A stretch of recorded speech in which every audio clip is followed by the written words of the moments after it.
Allegations of a massive housing fraud in Hackney, where up to 1,000 of the borough's council properties are alleged to have been illegally let, have focused attention on claims of corruption hitting local authorities across the capital. It's alleged up to £25 million has been lost in Hackney through keys for sale and housing benefit rackets. 9 council staff have been charged with fraud and theft. But police and auditors are also investigating fraud and corrupt practices in a further 18 London boroughs. The allegations span the political spectrum.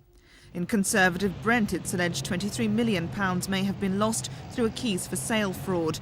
An investigation's underway. 11 people, including councillors and housing officers, were arrested but not charged.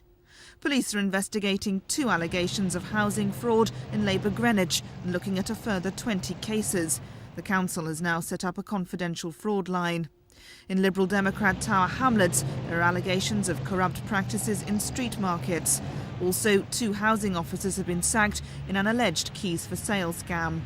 Fraud is costing London councils millions of pounds, but Labour claim local authorities which uncover corruption involving housing benefit lose even more.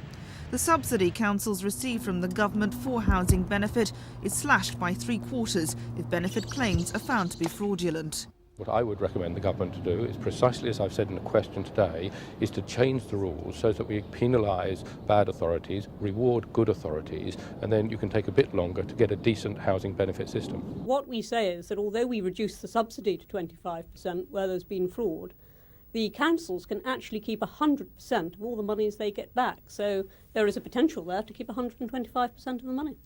That response is unlikely to satisfy London's Labour authorities. They claim a change to the rules would release money to help tackle London's housing crisis. Jane Ball, Thames News.